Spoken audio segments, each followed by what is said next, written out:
السلام علیکم dear students, start کرتے ہیں آج کا لیکچر۔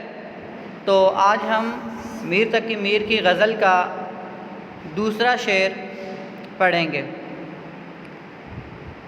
شاعر کہتے ہیں کہ وہ کیا چیز ہے آہ جس کے لیے ہر ایک چیز سے دل اٹھا کر چلے۔ تو سب سے پہلے لغت دیکھتے ہیں۔ پہلا لفظ جو ہے وہ ہے آہ، یہ ہوتا ہے افسوس کے اظہار کے لیے۔ دوسرا لفظ دل اٹھا کر، اس سے مراد ہوتا ہے کہ دل سے ہر خواہش کو ختم کر کے۔ اب دیکھتے ہیں اس شعر کے مفہوم کو۔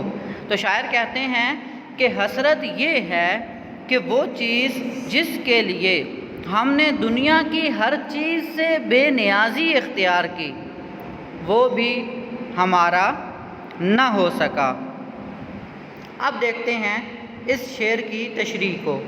تو بیٹا میر تقی میر جو ہیں وہ اس شعر میں اپنے دلی جذبات کی عکاسی کر رہے ہیں۔ وہ کہتے ہیں کہ وہ کتنی اہم چیز ہے کہ جس کے لیے دنیا کی ہر شے سے ہم نے بے نیازی اختیار کی ہے۔ اور یہاں پہ اس اہم شے سے مراد، شروع میں کہا نا کہ وہ کیا چیز ہے، تو یہاں پہ ایک جو سوالیہ تاثر ہے اس میں شاعر یہ بتانا چاہتے ہیں کہ وہ کون سی چیز ہے۔ پھر افسوس کا اظہار کرتے ہوئے کہتے ہیں کہ جس کے لیے ہر ایک چیز سے ہم نے دل اٹھا، یعنی دنیا کی ہر شے سے ہمارا دل اس چیز کی وجہ سے اٹھ گیا اور وہ چیز بھی ہماری نہ ہو سکی۔ تو یہاں پہ میرے بچے شاعر اس چیز سے محبوب مراد لے رہے ہیں، اور جو آہ کا لفظ ہے وہ دکھ کے اظہار کے لیے ہے۔ تو گویا وہ کہتے ہیں کہ ہم نے محبوب کے لیے کائنات کی ہر شے کو پس پشت ڈال دیا، کائنات کی ہر شے کو چھوڑ دیا، اور افسوس تو یہ ہے کہ ہم نے جس شے کے لیے ساری کائنات کو چھوڑ دیا وہ شے بھی ہمیں مل نہ سکی۔ جیسا کہ مومن خان مومن نے بھی کہا تھا کہ تم ہمارے کسی طرح نہ ہوئے، ورنہ دنیا میں کیا نہیں ہوتا۔ عاشق کی ہمیشہ سے یہ دلی خواہش ہوتی ہے کہ اس کا محبوب اس کو مل جائے۔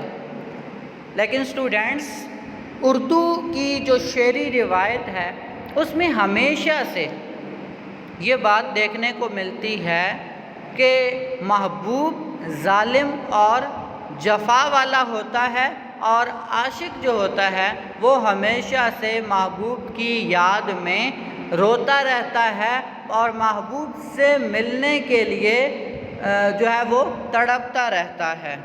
تو اسی طرح کا تذکرہ جو ہے وہ میر تقی میر نے اس شعر میں بھی کیا ہے۔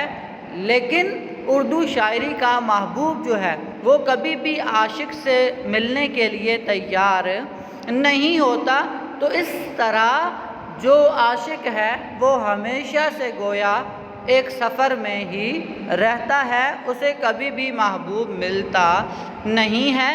جیسا کہ فیض احمد فیض نے بھی کہا تھا کہ مقام فیض کوئی راہ میں جچا ہی نہیں، جو کوئے یار سے نکلے تو سوئے دار چلے۔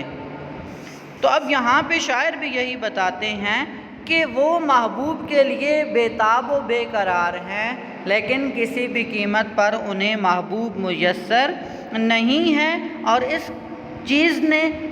اس چیز کی مسلسل خواہش نے ان کے دلوں کے اندر مایوسی پیدا کر دی ہے، اور وہ مایوس ہو کر گویا یہ کہنا چاہتے ہیں کہ ملنے کو کائنات کی ہر چیز مل گئی، ایک تیرا ملنا ہی نہیں ہے ممکنات میں۔